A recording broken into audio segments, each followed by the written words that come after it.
세상은 혼란스럽고 시대는 빠르게 변하고 있습니다. 그러나 성경은 언제나 변함없이 우리에게 시대를 바라보는 눈과 마음을 지키는 지혜를 주십니다. 오늘도 말씀을 통해 시대를 읽고 하나님의 관점으로 우리의 삶을 바라보는 시간이 되길 바랍니다. 시대를 읽는 말씀, 지금 시작합니다. 왜 우리는 이렇게 자주 화가 날까요? 왜 사소한 일에도 감정이 폭발할까요? 왜 믿는 사람인데도 분노를 다스리기 어려울까요? 왜 하나님은 이런 환란의 시대를 허락하실까요? 오늘 이 모든 왜에 대한 성경적 답을 드리겠습니다. 아침에 눈을 뜨면 가장 먼저 무엇이 떠오르시나요? 오늘 해야 할 일들, 만나야 할 사람들, 그리고 어제 밤까지 미처 해결하지 못한 그 불안한 마음들이 아니신가요? 2025년 대한민국을 살아가는 우리에게 평화는 점점 더 먼 이야기처럼 느껴집니다. 경제는 불안정하고 사회는 분열되어 있고 가족 관계마저 삐걱거립니다. 그런데 더 힘든 것은 우리 안에 쌓여가는 분노입니다. 뉴스를 보면 화가 나고 거리를 걸으면 짜증이 나고 사람들을 만나면 억울함이 치밀어 오릅니다. 왜일까요?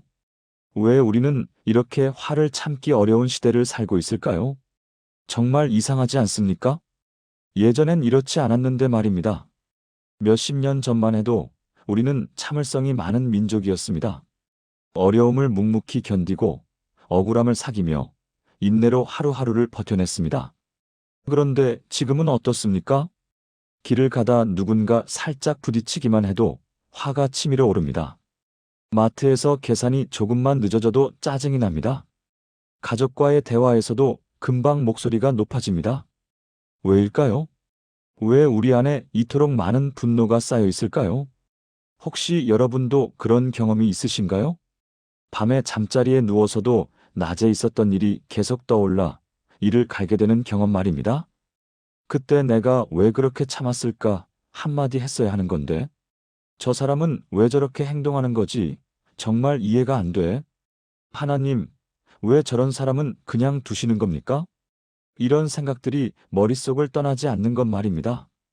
그리고 더 놀라운 것은 우리가 믿는 사람이라는 사실입니다. 하나님을 믿고 교회를 다니고 성경을 읽고 기도를 하는데도 왜 이 분노를 다스리기가 이렇게 어려울까요? 왜 예배를 드리고 나와서도 마음이 여전히 불편할까요? 왜 기도하면서도 화난 마음이 가라앉지 않을까요? 정말 답답하지 않습니까? 사랑하는 여러분, 오늘 제가 여러분께 드리고 싶은 메시지가 있습니다.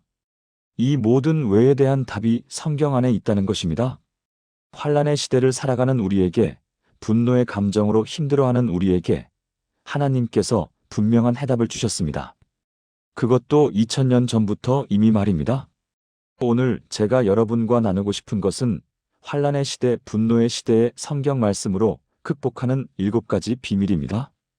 이 7가지는 단순한 위로의 말이 아닙니다. 실제로 우리 삶을 변화시키는 능력 있는 하나님의 말씀입니다. 여러분이 지금 어떤 상황에 계시든, 어떤 분노와 싸우고 계시든, 이 7가지 말씀이 여러분의 마음에 평안을 가져다 줄 것입니다. 그러니 마음을 열고 함께 들어가 보시겠습니까? 첫 번째, 분노의 정체를 알아야 이깁니다. 많은 분들이 분노를 단순히 나쁜 감정으로만 생각하십니다. 화를 내는 것은 죄이고 분노를 느끼는 것 자체가 영적으로 문제가 있다고 여기시지요. 그래서 화가 날 때마다 자책하고 스스로를 책망하고 나는 왜 이 모양일까 하며 자신을 미워합니다. 그런데 정말 그럴까요? 분노 자체가 죄일까요? 아니면 분노를 어떻게 다루느냐가 문제일까요? 많은 그리스도인들이 이 부분에서 혼란스러워합니다. 화가 나는 것 자체를 죄로 여기다 보니 감정을 억누르고 참기만 합니다. 그러다가 어느 순간 폭발하고 맙니다. 그리고 나서 더 큰 죄책감에 빠집니다. 이런 악순환이 반복되는 것입니다. 9절. 그런데 성경은 놀라운 말씀을 하고 계십니다. 에베소서 4장 26절에서 27절입니다. 분을 내어도 죄를 짓지 말며 해가 지도록 분을 품지 말고 마귀에게 틈을 주지 말라. 이 말씀을 보십시오. 분을 내지 말라가 아니라 분을 내어두라고 하셨습니다. 이게 무슨 말씀입니까?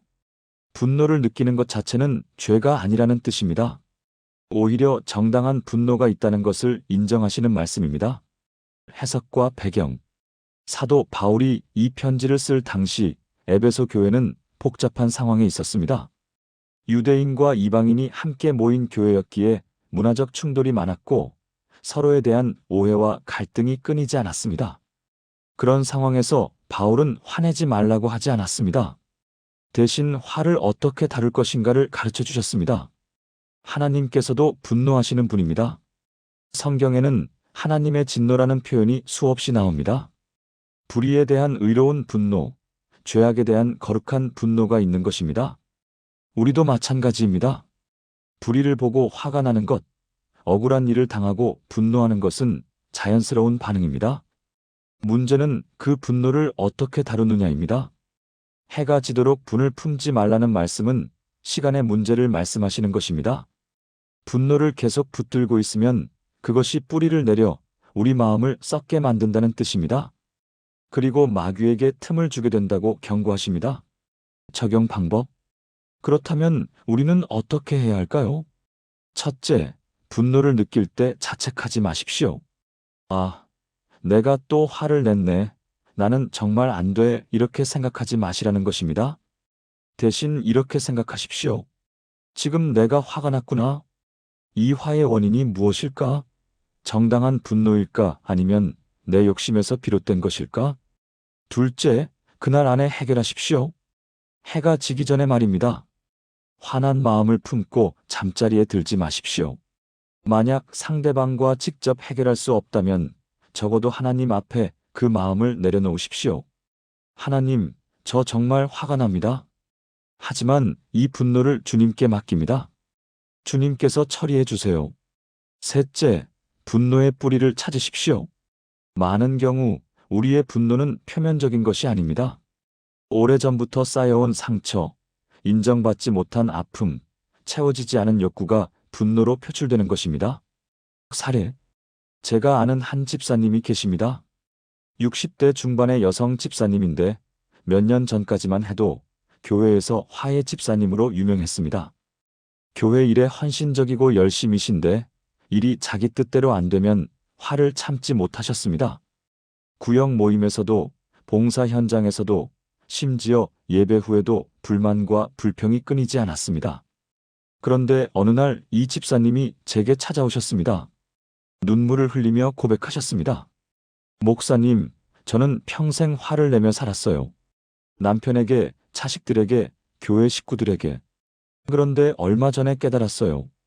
제 안에 있는 이 화가 어디서 왔는지를요. 알고 보니 이 집사님은 어린 시절 아버지에게 인정받지 못한 상처가 있었습니다. 아들을 원했던 아버지는 딸인 자신을 평생 무시했고 그 상처가 분노로 바뀌어 평생 그분을 따라다닌 것입니다. 그날 우리는 함께 기도했습니다. 그 오래된 상처를 하나님께 내려놓고 아버지를 용서하는 기도를 드렸습니다. 그리고 에베소서 4장 26절 말씀을 붙잡았습니다. 분을 내어도 죄를 짓지 말매라는 말씀이 그분에게 얼마나 큰 위로가 되었는지 모릅니다. 화가 나는 것 자체가 죄가 아니라는 것, 다만 그것을 어떻게 다루느냐가 중요하다는 것을 깨달으신 것입니다. 지금 그 집사님은 완전히 변화되셨습니다. 여전히 화가 날 때가 있지만 이제는 그 감정을 하나님께 가져가는 법을 아십니다. 그날 안에 해결하려고 애쓰시고 상대방을 용서하려고 노력하십니다. 다음 연결. 사랑하는 여러분, 분노를 느끼는 것을 두려워하지 마십시오. 그것을 죄로 여기며 자책하지 마십시오. 대신 하나님께서 주신 이 감정을 바르게 다루는 법을 배우십시오. 분노의 정체를 알면 그것을 이길 수 있습니다. 그런데 분노의 정체를 아는 것만으로는 부족합니다. 우리에게는 더 깊은 이해가 필요합니다. 왜 이 시대가 특별히 더 분노로 가득 차 있는지, 환란의 시대가 무엇을 의미하는지 알아야 합니다. 이제 두 번째 비밀로 넘어가겠습니다. 두 번째 환란은 하나님의 허락 안에 있습니다. 상황. 많은 분들이 환란을 겪을 때 이렇게 질문하십니다. 하나님, 왜 이런 일을 허락하십니까? 하나님, 왜 나를 이렇게 힘들게 하십니까? 하나님, 제가 무슨 잘못을 했습니까? 특히 믿음 생활을 열심히 하는 분들일수록 이런 질문이 더 크게 다가옵니다. 11조도 드리고 새벽 기도도 나가고 봉사도 열심히 하는데 왜 삶은 더 힘들어지는 것 같은가 하는 것입니다. 그리고 이런 생각이 듭니다. 혹시 하나님이 나를 버리신 건 아닐까? 내가 뭔가 큰 죄를 지어서 벌을 받는 건 아닐까? 이런 생각들이 우리를 더 깊은 절망 속으로 밀어넣습니다. 9절. 그런데 성경은 환난에 대해 전혀 다르게 말씀하십니다. 요한복음 16장 33절입니다. 이것을 너희에게 이르는 것은 너희로 내 안에서 평안을 누리게 하려 함이라. 세상에서는 너희가 환난을 당하나 담대하라. 내가 세상을 이기었노라. 이 말씀을 보십시오. 예수님께서 세상에서는 너희가 환난을 당하나라고 분명히 말씀하셨습니다. 환난을 당할 수도 있다가 아니라 당하나라고 하셨습니다. 이것은 환난이 그리스도인의 삶에 있어서 선택 사항이 아니라 필수 사항이라는 뜻입니다. 해석과 배경. 이 말씀은 예수님께서 십자가에 달리시기 전날 밤에 하신 말씀입니다. 제자들과 마지막 만찬을 나누시고 이제 곧 자신이 붙잡혀 가실 것을 아시면서 하신 말씀입니다. 제자들은 불안했습니다. 예수님이 왕이 되실 줄 알았는데 이제 무언가 잘못되어 가고 있다는 것을 느꼈습니다. 그런 제자들에게 예수님은 솔직하게 말씀하셨습니다. 너희가 환난을 당할 것이다. 그런데 중요한 것은 그 다음 말씀입니다. 담대하라. 내가 세상을 이기었노라. 환난은 오지만 그것이 끝이 아니라는 것입니다. 예수님께서 이미 승리하셨기 때문에 우리도 담대할 수 있다는 것입니다. 환난은 하나님의 허락 없이는 올 수 없습니다. 욥기를 보십시오. 사탄이 욥을 치려고 할 때도 하나님의 허락을 먼저 구해야 했습니다. 그리고 하나님은 정확한 범위를 정해주셨습니다. 여기까지만, 생명은 건드리지 말라. 우리에게 오는 환난도 마찬가지입니다. 하나님의 허락 없이는 단 한 가닥의 머리카락도 땅에 떨어지지 않습니다. 그리고 하나님께서 환난을 허락하실 때는 반드시 이유가 있습니다. 우리를 연단하시기 위해서, 더 깊은 믿음으로 인도하시기 위해서, 세상에 대한 집착을 끊으시기 위해서입니다. 적용 방법. 그렇다면 환난을 만났을 때 우리는 어떻게 해야 할까요? 첫째, 환난을 원망하지 마십시오. 대신 이렇게 기도하십시오.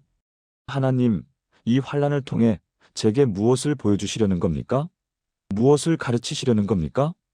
둘째, 환난 속에서 하나님을 찾으십시오. 환난이 올 때 우리는 하나님을 원망하기 쉽습니다. 하지만 실제로는 환난이야말로 하나님을 가장 가까이서 만날 수 있는 기회입니다. 평안할 때는 하나님 없이도 살 수 있는 것처럼 느껴집니다. 하지만 환난 속에서는 하나님 없이는 단 하루도 살 수 없다는 것을 깨닫게 됩니다. 셋째, 환난을 통과하는 연습을 하십시오. 환난을 피하려고만 하지 마시고 그것을 통과하는 법을 배우십시오. 산을 넘어야 더 넓은 세계를 볼 수 있듯이 환난을 통과해야 더 깊은 신앙을 경험할 수 있습니다. 사례.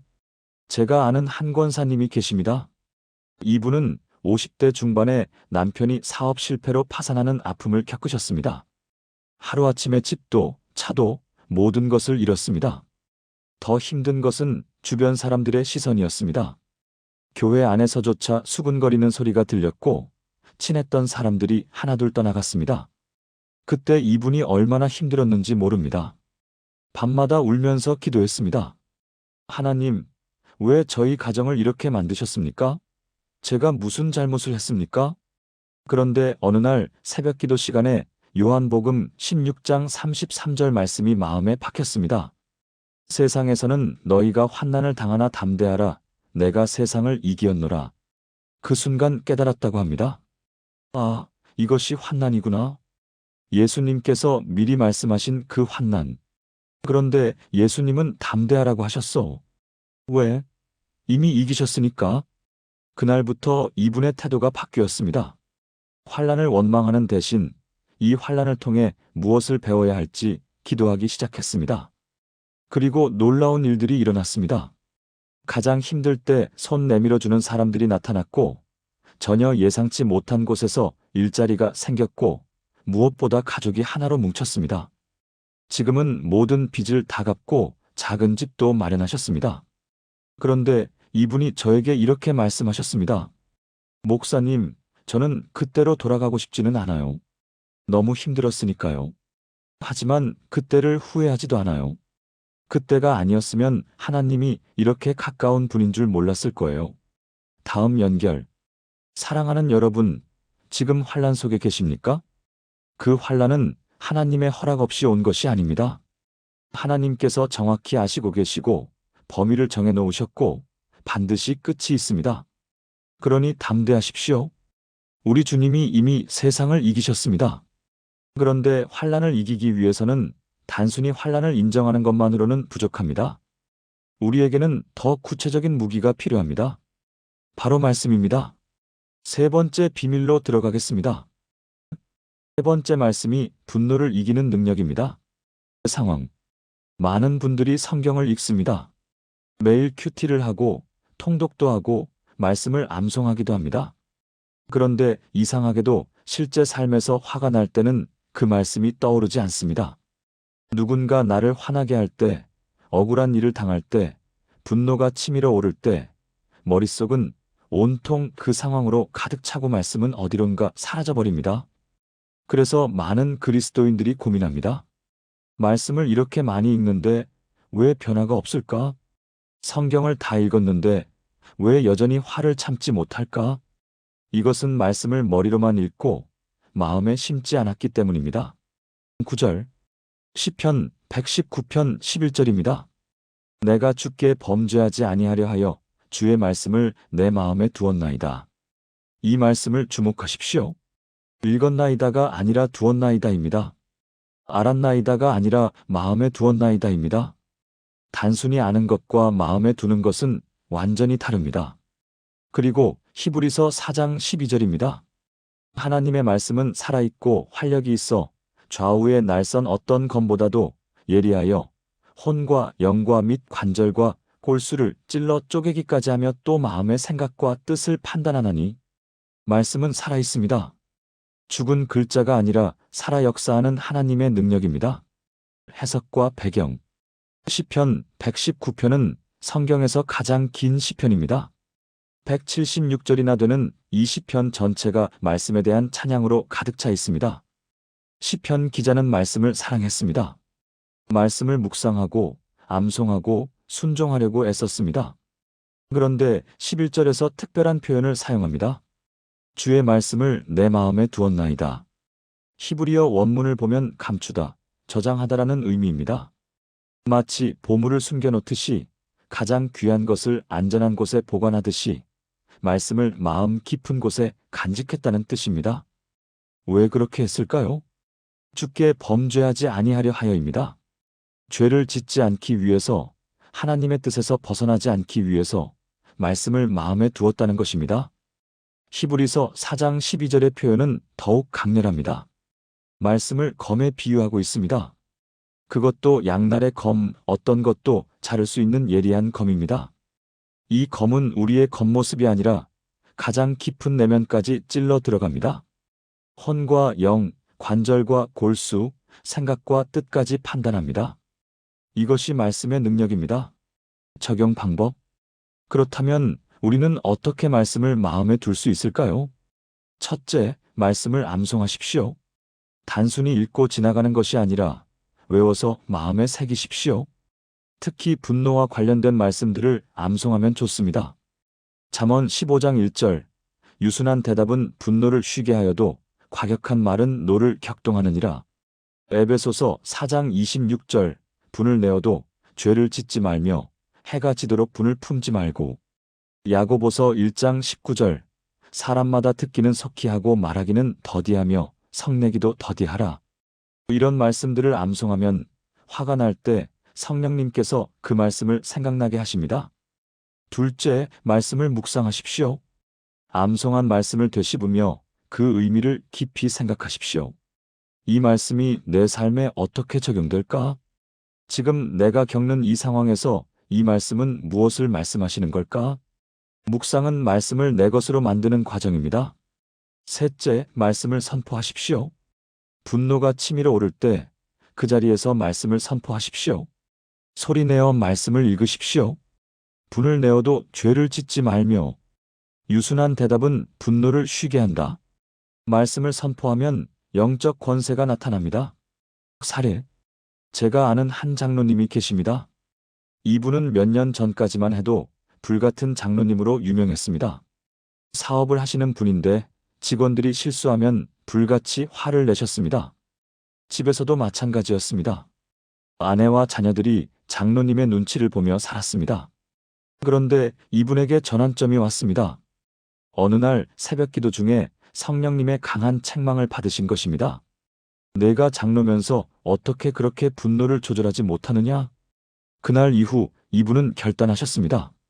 말씀으로 분노를 이기겠다고 말입니다. 그래서 시작한 것이 말씀 암송이었습니다.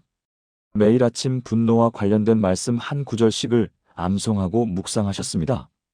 그리고 그 말씀을 수첩에 적어서 항상 주머니에 넣고 다니셨습니다. 회사에서 화가 날 때마다 수첩을 꺼내서 그 말씀을 읽으셨습니다. 처음에는 별 소용이 없는 것 같았습니다. 화는 여전히 났고 말씀을 읽어도 마음이 가라앉지 않았습니다.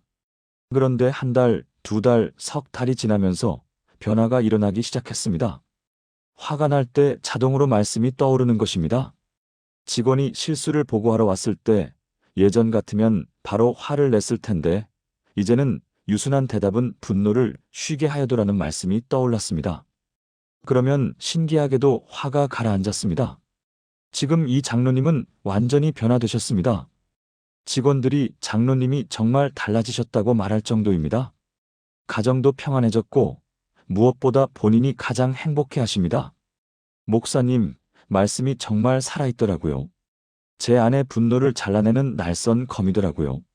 다음 연결. 사랑하는 여러분, 말씀을 읽기만 하지 마시고 마음에 두십시오. 암송하고 묵상하고 선포하십시오. 말씀이 여러분의 분노를 이기는 능력이 될 것입니다. 그런데 말씀만으로는 부족합니다. 말씀과 함께 반드시 필요한 것이 있습니다. 바로 기도입니다. 네 번째 비밀로 들어가겠습니다. 네 번째 기도가 분노를 평안으로 바꿉니다. 상황. 많은 분들이 화가 날 때 기도하지 못합니다. 오히려 반대입니다. 화가 나면 기도가 막힙니다. 이렇게 화난 상태로 어떻게 기도해? 하나님께 이런 마음을 보일 수 없어. 일단 마음을 가라앉힌 다음에 기도해야지. 이렇게 생각하고 기도를 미룹니다. 그러다가 화는 더 커지고 기도는 더 멀어지고 결국 영적으로 메말라갑니다. 또 어떤 분들은 화난 마음으로 기도는 하는데 그 기도가 거의 불평과 원망입니다. 하나님, 왜 저 사람은 그냥 두십니까? 하나님, 저 사람 좀 혼내주세요. 하나님, 제가 얼마나 억울한지 아십니까? 이런 기도를 드리고 나면 오히려 마음이 더 답답해집니다. 9절. 그런데 성경은 우리에게 놀라운 초대를 하십니다. 빌립보서 4장 6절에서 7절입니다. 아무것도 염려하지 말고 다만 모든 일에 기도와 간구로 너희 구할 것을 감사함으로 하나님께 아뢰라. 그리하면 모든 지각에 뛰어난 하나님의 평강이 그리스도 예수 안에서 너희 마음과 생각을 지키시리라. 이 말씀을 보십시오. 아무것도 염려하지 말고라고 하셨습니다. 분노도 염려의 한 종류입니다. 저 사람 때문에 내가 손해보면 어떡하지라는 염려, 내가 무시당하면 어떡하지라는 염려가 분노를 만듭니다. 그리고 모든 일에 기도와 간구로라고 하셨습니다. 모든 일이라는 것은 예외가 없다는 뜻입니다. 기쁜 일만이 아니라 화나는 일도, 감사한 일만이 아니라 억울한 일도 모두 기도로 가져오라는 것입니다. 해석과 배경. 사도 바울이 이 편지를 쓸 당시 빌립보 교회는 여러 어려움을 겪고 있었습니다. 교회 안에 갈등이 있었고 바깥에서는 핍박이 있었습니다. 그런데 바울 자신도 감옥에 갇혀 있는 상황이었습니다. 억울하고 화날 만한 상황이었습니다. 그런데 바울은 염려하지 말라고 했습니다. 대신 기도하라고 했습니다. 그것도 감사함으로라고 했습니다. 이게 가능한 일일까요? 화나는 상황에서 감사하며 기도한다는 것이 말입니다. 가능합니다. 왜냐하면 기도는 우리의 감정을 하나님께 솔직하게 고백하는 것이기 때문입니다. 하나님, 저 정말 화가 납니다. 억울합니다. 참을 수가 없습니다. 이렇게 솔직하게 고백하는 것, 그것이 바로 기도입니다. 그리고 그렇게 기도하고 나면 약속하신 것이 있습니다. 모든 지각에 뛰어난 하나님의 평강이 우리 마음과 생각을 지키신다는 것입니다. 모든 지각에 뛰어나다는 것은 우리가 이해할 수 없는 평안이라는 뜻입니다. 상황은 하나도 변하지 않았는데 마음은 평안해지는 것입니다. 이것이 기도의 능력입니다. 적용 방법. 그렇다면 우리는 어떻게 기도해야 할까요? 첫째, 솔직하게 기도하십시오. 하나님께 꾸며서 기도하지 마십시오. 화가 나면 하나님, 저 정말 화가 납니다라고 솔직하게 말씀드리십시오. 하나님은 이미 우리 마음을 다 아십니다. 꾸며봤자 소용없습니다. 둘째, 모든 것을 맡기는 기도를 하십시오. 내가 해결하려고 하지 말고 하나님께 맡기십시오. 하나님, 이 문제를 제가 해결할 수 없습니다. 주님께서 처리해 주세요. 이 사람과의 관계를 주님께 맡깁니다. 주님의 방법으로 해결해 주세요. 셋째, 감사를 찾으며 기도하십시오. 화나는 상황에서도 감사할 거리를 찾으십시오. 이 일을 통해 내 교만을 깨닫게 하시니 감사합니다. 이 사람을 통해 인내를 배우게 하시니 감사합니다. 감사가 기도의 문을 여는 열쇠입니다. 사례. 제가 아는 한 집사님이 계십니다. 이분은 직장에서 상사와의 관계 때문에 몇 년을 고생하셨습니다. 상사가 이분만 보면 트집을 잡고 일부러 힘든 일을 시키고 다른 직원들 앞에서 창피를 주곤 했습니다. 처음에는 참았습니다. 나는 그리스도인이니까 참아야지. 하지만 시간이 갈수록 분노가 쌓였습니다. 집에 와서는 가족들에게 화풀이를 하고 밤에는 잠을 못 이루고 심지어 교회에 나가기도 싫어졌습니다. 이렇게까지 참아야 하나? 차라리 회사를 그만둘까? 그때 한 목사님이 이분에게 조언해 주셨습니다. 화가 날 때마다 그 자리에서 바로 기도하세요. 화장실에 가서라도 기도하세요. 처음에는 의아했습니다. 화난 상태로 기도를? 그게 될까? 하지만 다른 방법이 없었기에 시도해 보기로 했습니다. 다음 날 상사가 또 트집을 잡았습니다. 그 순간 화가 확 치밀었습니다. 하지만 참고 자리를 피해 화장실로 갔습니다. 그리고 기도했습니다. 하나님, 저 정말 화가 납니다. 참을 수가 없습니다. 저 사람이 너무 밉습니다. 솔직하게 다 쏟아냈습니다. 그리고 덧붙였습니다. 하지만 하나님, 이 분노를 주님께 맡깁니다. 제가 어떻게 할 수 없습니다. 주님께서 처리해 주세요. 그랬더니 신기하게도 마음이 조금 가라앉았습니다. 완전히 사라진 것은 아니지만 적어도 폭발하지는 않을 만큼 진정되었습니다. 그날부터 이분은 화가 날 때마다 그렇게 기도했습니다. 하루에도 몇 번씩 화장실로 가서 기도했습니다. 그리고 몇 달이 지났을 때 놀라운 일이 일어났습니다. 상사의 태도가 변하기 시작한 것입니다. 나중에 알고 보니 그 상사도 개인적으로 많은 어려움을 겪고 있었고 그것을 집사님에게 화풀이한 것이었습니다. 지금은 그 상사와 좋은 관계를 유지하고 계십니다. 무엇보다 이분 자신이 변했습니다. 목사님, 기도가 정말 능력이더라고요. 제 분노를 평안으로 바꿔주더라고요. 다음 연결. 사랑하는 여러분, 화가 날 때 기도를 미루지 마십시오. 바로 그 순간이 기도할 때입니다.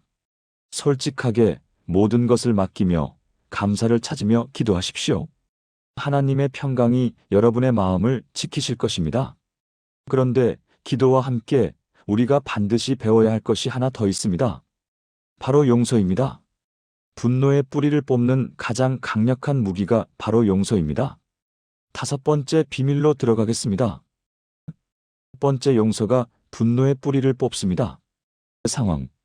많은 분들이 용서를 오해하고 계십니다.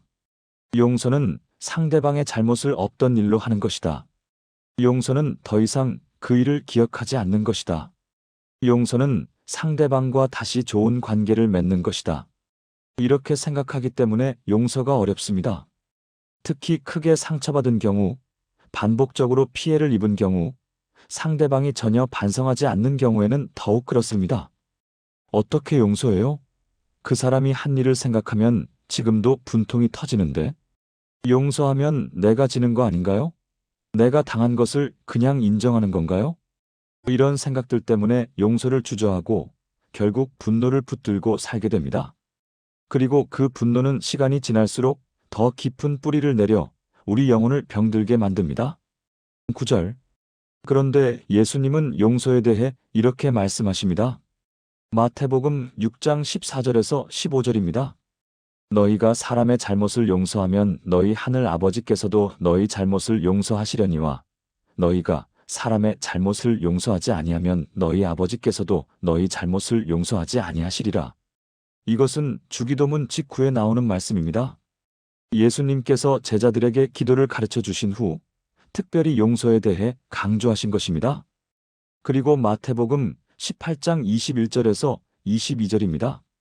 베드로가 예수님께 묻습니다. 주여, 형제가 내게 죄를 범하면 몇 번이나 용서하여 주리이까? 7번까지 하오리이까? 그때 예수님께서 대답하십니다. 7번뿐 아니라 7번을 70번까지라도 할지니라. 해석과 배경. 베드로의 질문을 보면 당시 랍비들의 가르침을 알 수 있습니다. 유대 랍비들은 3번까지 용서하라고 가르쳤습니다. 그래서 베드로는 7번이라고 하면 정말 관대한 것이라고 생각했습니다. 그런데 예수님은 70번씩 7번이라고 하셨습니다. 490번입니다. 이것은 숫자의 문제가 아닙니다. 계속 용서하라, 끝없이 용서하라는 뜻입니다. 그런데 왜 예수님은 이렇게까지 용서를 강조하실까요? 그것은 용서가 상대방을 위한 것이 아니라 바로 우리 자신을 위한 것이기 때문입니다. 용서하지 않고 분노를 붙들고 있으면 그것이 우리 영혼을 갉아먹습니다. 독이 되어 우리를 병들게 합니다. 그래서 예수님은 용서를 명령하시는 것입니다. 너희가 용서받은 것처럼 용서하라. 우리가 하나님께 얼마나 큰 죄를 지었습니까? 그런데 하나님은 예수님의 십자가를 통해 우리를 용서하셨습니다. 그렇다면 우리도 다른 사람을 용서해야 하지 않겠습니까? 적용 방법.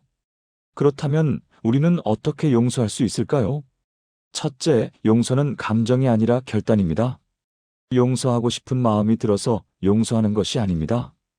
감정은 나중에 따라옵니다. 먼저 나는 저 사람을 용서하기로 결정한다고 선언하십시오. 둘째, 용서는 과정입니다. 한 번에 완전히 용서되지 않습니다. 오늘 용서했는데 내일 또 화가 날 수 있습니다. 그때마다 다시 용서하십시오. 나는 이미 저 사람을 용서했어. 이 감정은 내 것이 아니야. 셋째, 용서는 하나님께 맡기는 것입니다. 저 사람에 대한 심판을 하나님께 맡깁니다. 저 사람을 변화시키는 것도 하나님께 맡깁니다. 저 사람에 대한 복수의 권리를 하나님께 드립니다. 이것이 진정한 용서입니다. 사례. 제가 아는 한 권사님의 이야기입니다. 이분은 20년 전에 친한 친구에게 큰 배신을 당했습니다. 함께 사업을 하다가 그 친구가 돈을 가지고 도망간 것입니다. 수천만 원의 빚을 떠안게 되었고 가정이 풍비박산 날 뻔했습니다. 그 후로 이분은 그 친구를 용서할 수 없었습니다. 이름만 들어도 화가 치밀었고 밤에 자다가도 그 생각에 잠을 설쳤습니다. 교회에서 용서하라는 설교를 들을 때마다 귀를 막고 싶었습니다. 목사님은 당해보지 않아서 그래. 이런 일을 당하면 절대 용서할 수 없어. 그렇게 20년이 흘렀습니다. 빚은 다 갚았고 삶은 안정을 찾았지만 마음속 분노는 여전했습니다. 그러다 몇 년 전 이분이 중병에 걸렸습니다. 병원에서 검사를 받는데 의사가 이렇게 말했습니다. 스트레스를 많이 받으셨나 봅니다. 마음의 평안을 찾으셔야 합니다. 그날 밤 병실에서 하나님께 부르짖었습니다. 하나님, 저 정말 용서하고 싶어요. 그런데 어떻게 해야 할지 모르겠어요. 그때 성령님께서 마태복음 18장 말씀을 생각나게 하셨습니다. 70번씩 7번까지라도 용서하라. 그리고 깨달았습니다. 아, 용서는 한 번에 되는 게 아니구나. 계속 반복해서 해야 하는 거구나. 그날부터 이분은 매일 기도했습니다. 하나님, 오늘도 그 친구를 용서합니다. 비록 마음은 아직 불편하지만 내 의지로 용서하기로 결정합니다. 처음 몇 달은 아무 변화가 없었습니다. 기도는 했지만 여전히 화가 났습니다. 하지만 포기하지 않고 계속 기도했습니다. 그리고 1년쯤 지났을 때 신기한 일이 일어났습니다. 그 친구 생각이 나는데 화가 나지 않는 것입니다. 오히려 그 사람도 참 힘들었겠다 하는 생각이 들었습니다. 그리고 얼마 전 20년 만에 그 친구에게서 연락이 왔습니다. 사과하고 싶다는 것이었습니다. 만났을 때 이분은 놀랐습니다. 그 친구가 완전히 다른 사람이 되어 있었습니다. 지난 20년 동안 정말 많은 고생을 했고 이제 하나님을 만나 교회에 다닌다는 것이었습니다. 그날 두 사람은 함께 울었습니다. 그리고 서로 용서를 구하고 용서했습니다. 지금은 다시 좋은 친구가 되었습니다. 이분이 제게 말씀하셨습니다. 목사님, 용서가 상대방을 위한 게 아니더라고요. 바로 저를 위한 거더라고요. 20년 동안 제가 제 자신을 분노의 감옥에 가둬놓고 있었던 거예요. 다음 연결. 사랑하는 여러분, 용서하십시오. 상대방이 사과하든 안 하든, 변하든 안 변하든, 여러분은 용서하십시오. 그것이 여러분을 자유케 하는 길입니다. 분노의 뿌리를 뽑는 유일한 방법입니다. 그런데 용서만으로도 부족합니다. 우리에게는 더 적극적인 태도가 필요합니다. 바로 축복입니다. 6번째 비밀로 들어가겠습니다.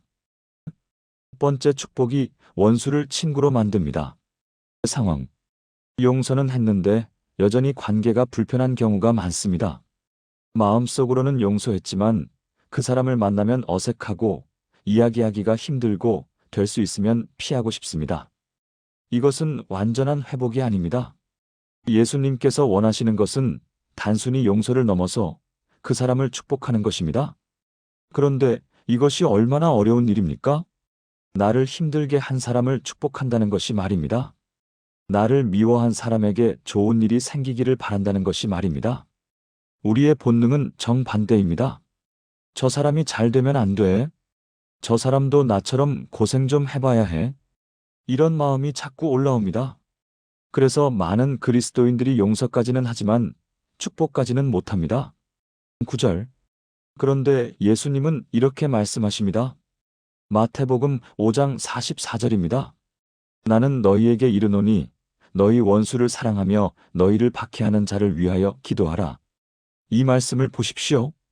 원수를 미워하지 말라가 아니라 원수를 사랑하라입니다.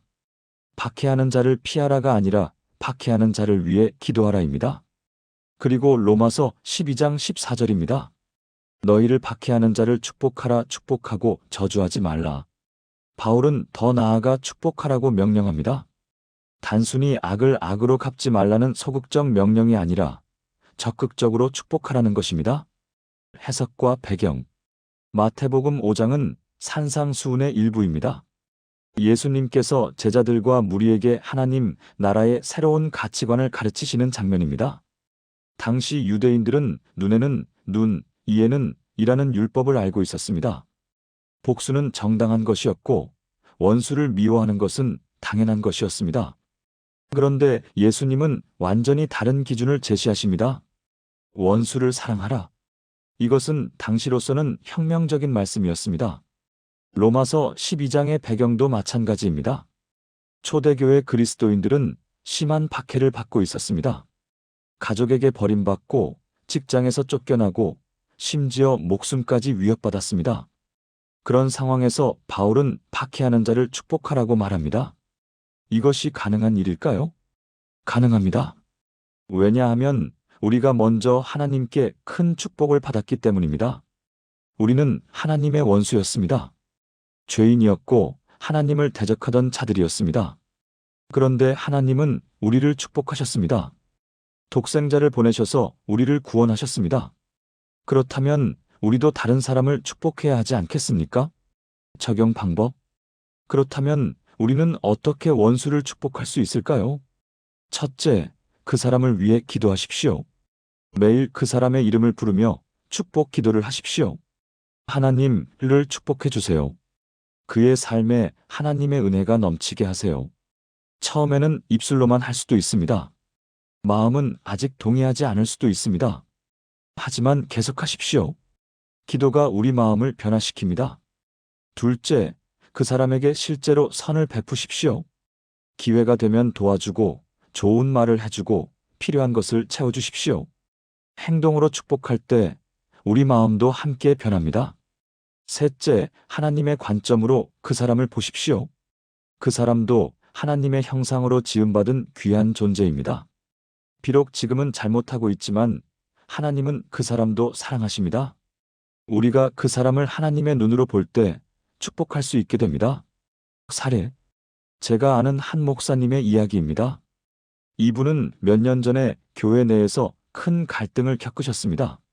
한 장로님이 목사님을 모함하고 교인들을 선동해서 목사님을 쫓아내려고 했습니다. 그 과정에서 목사님은 엄청난 상처를 받으셨습니다. 밤새 울며 기도했고 심지어 목회를 그만둘까 생각하기도 하셨습니다. 결국 그 장로님은 교회를 떠났지만 목사님의 마음에는 큰 상처가 남았습니다. 몇 년이 지나도 그 장로님 생각만 하면 화가 치밀었습니다. 그러던 어느 날 목사님은 마태복음 5장 44절 말씀을 묵상하다가 성령님의 음성을 들으셨습니다. 내가 그를 위해 기도한 적이 있느냐? 그 순간 깨달았습니다. 용서는 했지만 한 번도 그를 위해 기도한 적이 없다는 것을 말입니다. 그날부터 목사님은 매일 새벽기도 시간에 그 장로님을 위해 기도하기 시작했습니다. 하나님, 장로님을 축복해 주세요. 그의 가정에 평안을 주시고 사업을 잘 되게 하시고 영혼을 회복시켜 주세요. 처음에는 정말 힘들었습니다. 입으로는 축복하는데 마음은 동의하지 않았습니다. 하지만 포기하지 않고 계속 기도했습니다. 몇 달이 지나면서 신기한 변화가 일어났습니다. 그 장로님에 대한 분노가 사라지고 오히려 안타까운 마음이 생긴 것입니다. 그분도 참 외로웠겠다. 인정받고 싶었겠다. 그리고 1년쯤 지났을 때 더 놀라운 일이 일어났습니다. 그 장로님에게서 전화가 온 것입니다. 만나자는 것이었습니다. 만났을 때 그 장로님은 눈물을 흘리며 사과했습니다. 지난 몇 년 동안 자신이 얼마나 잘못했는지 깨달았고 용서를 구하고 싶다는 것이었습니다. 그날 두 사람은 함께 울며 기도했습니다. 그리고 화해했습니다. 지금은 다시 같은 교회에서 함께 예배를 드리고 있습니다. 목사님이 제게 말씀하셨습니다. 축복의 기도가 그를 변화시킨 것이 아니라 저를 변화시켰어요. 제 마음이 먼저 바뀌니까 관계가 회복된 거예요. 다음 연결. 사랑하는 여러분, 원수를 축복하십시오. 그것이 원수를 친구로 만드는 방법입니다. 그리고 무엇보다 그것이 여러분을 자유케 하는 길입니다. 이제 마지막 7번째 비밀로 들어가겠습니다. 이것이 가장 중요한 핵심입니다. 첫 번째, 성령님이 우리를 대신 싸워주십니다. 상황. 지금까지 6가지를 나눴습니다.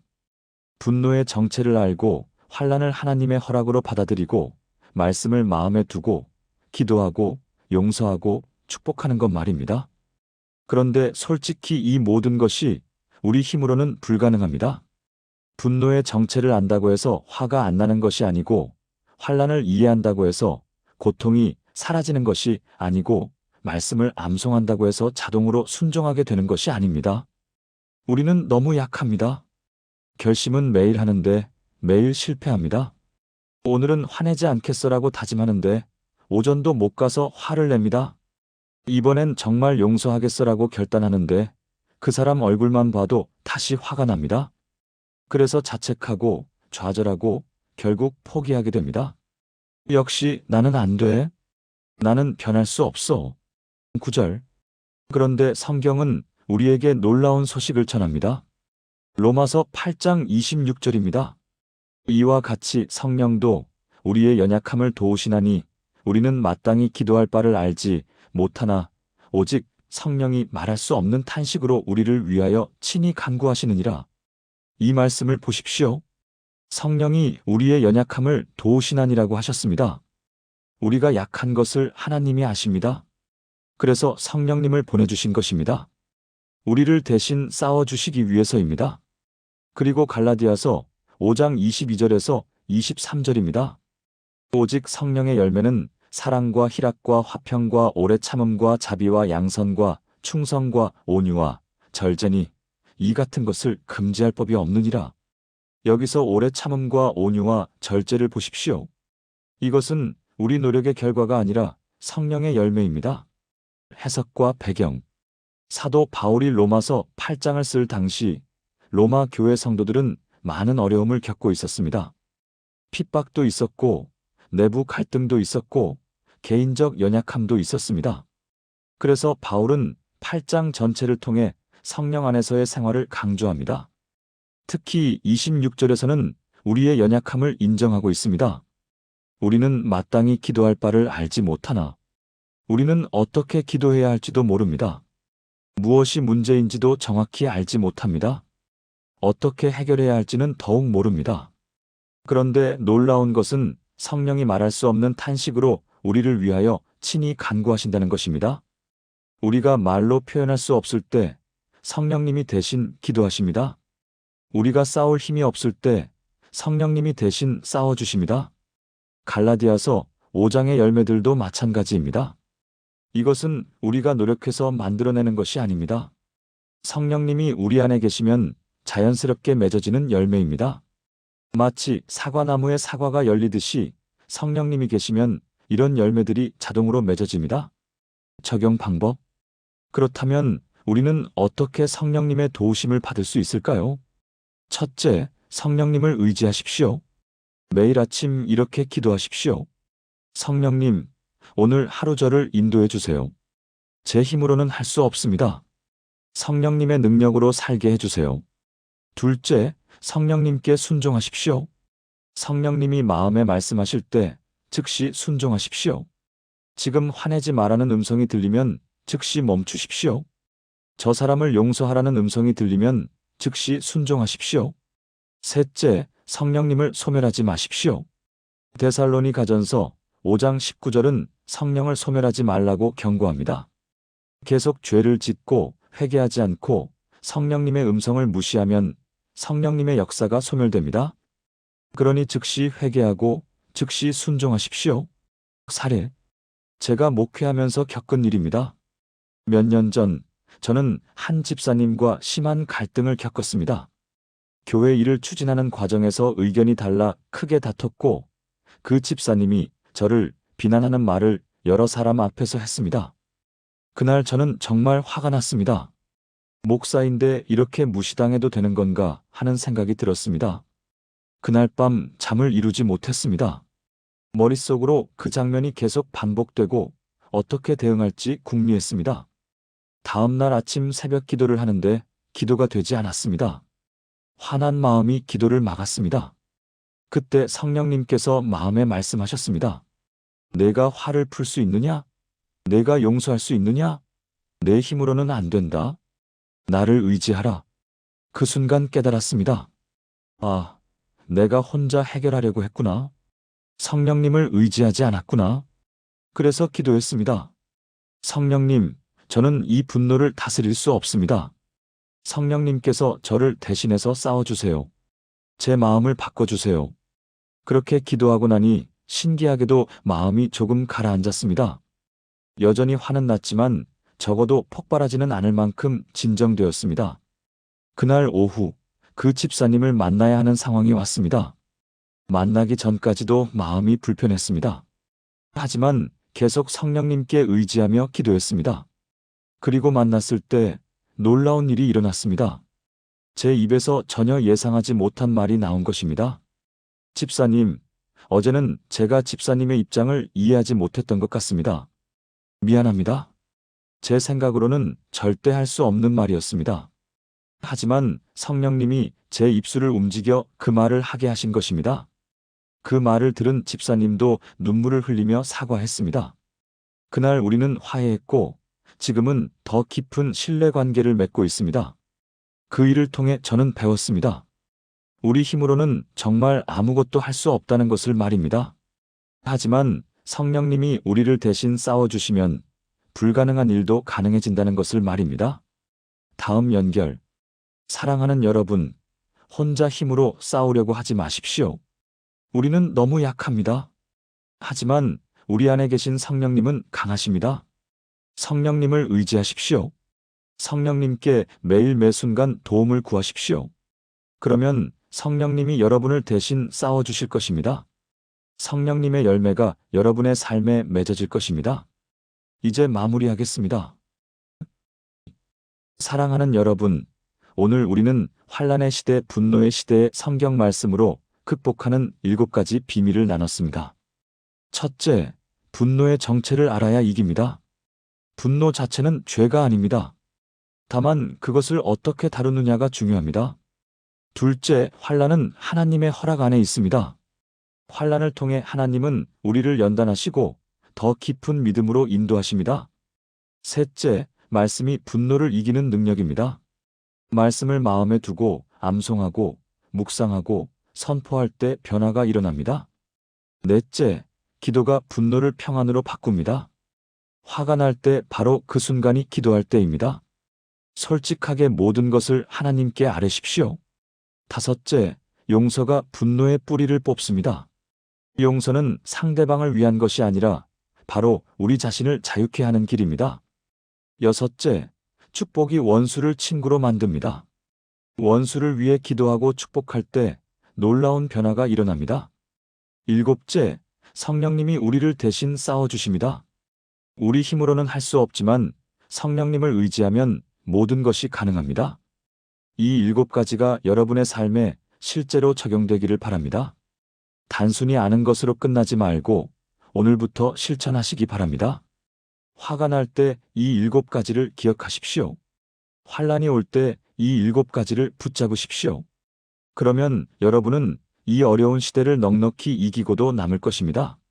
여러분 안에 계신 성령님이 여러분을 강하게 하실 것입니다. 하나님의 말씀이 여러분에게 능력이 될 것입니다. 사랑하는 여러분, 이 메시지가 마음에 와닿으셨다면 좋아요 버튼을 눌러주시고 댓글로 아멘이라고 고백해 주세요. 그리고 더 많은 분들이 이 은혜를 함께 누릴 수 있도록 공유도 부탁드립니다. 여러분 모두에게 하나님의 평강이 넘치기를 축복합니다. 환난의 시대이지만 우리 주님이 이미 세상을 이기셨습니다. 그러니 담대하십시오. 오늘도 하나님의 은혜가 여러분과 함께하기를 기도합니다. 감사합니다.